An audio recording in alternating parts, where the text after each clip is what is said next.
वो जो बम फूटा ना कि धोनी Yeah. 2 हफ्ते के लिए बाहर हो गए हैं, मतलब कयास तो लग ही रहे हैं पिछले 2-3 सीजन से कि धोनी का ये आखिरी साल होगा, आखिरी साल होगा। धोनी कहेंगे हो गया भाई।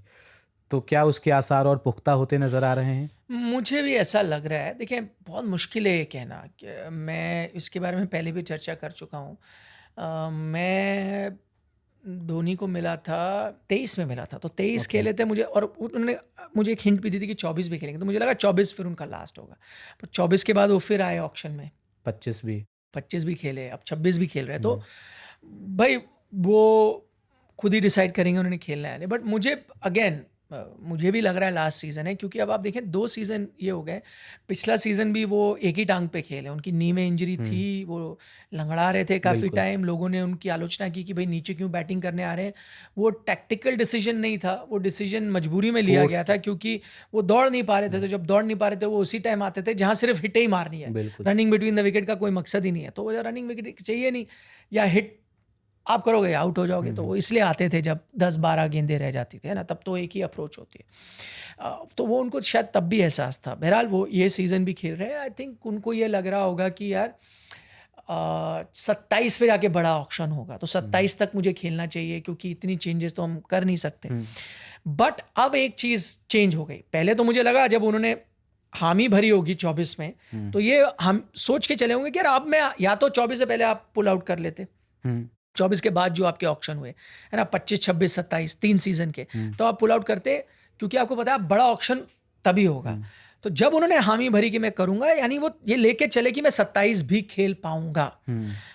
बट फिर 26 में शायद उनको एहसास हुआ कि नहीं यार मैं पीछे रह रहा हूँ। फिर आप क्या करते हो, संजू सैमसन को ले आते हो। संजू सैमसन का आना शायद अब उनको थोड़ा आसान बना देगा उनके लिए ये निर्णय लेना कि हाँ, मैं अगर बीच सीजन भी वो 3 जो ईयर का कॉन्ट्रैक्ट है उसके बीच में भी अगर छोड़ दूं, तो शायद टीम को इतना बड़ा झटका नहीं लगेगा। विरासत को संभालने वाला एक उत्तराधिकारी आ गया है। कप्तान तो आई डोंट थिंक वो ऋतुराज से चेंज करेंगे, उनको दिया है तो एक लॉन्ग टर्म देंगे। But at least wicket keeper batter जो चाहिए था वो उनके शायद नज़र में आ गया, उन्होंने ले लिया।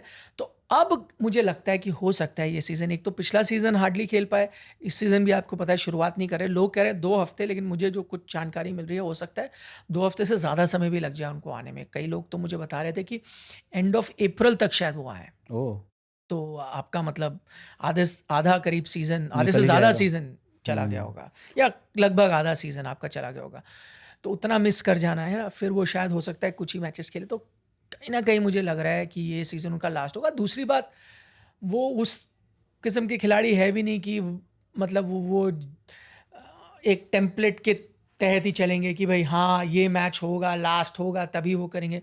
उनका कुछ पता नहीं है ना, अभी भी 4 मैच बाकी हो, बोल दे बस मैं डन, अब मैं 4 नहीं खेलूंगा। कल और आएंगे खिलते नगमों की कलियां चुनने वाले गाने के साथ। हाँ, मैं पल दो पल का शायर हूँ।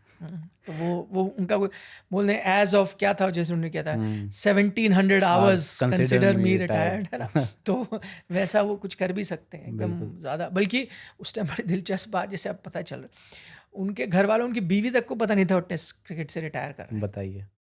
डिसाइड कर लिया, रिटायर कर लिया, और फिर प्रेस कॉन्फ्रेंस भी की, तब भी नहीं बताया। वो जो एडिलेड में उन्होंने रिटायरमेंट, प्रेस कॉन्फ्रेंस भी कर ली, बताया तक नहीं, और फिर चले गए।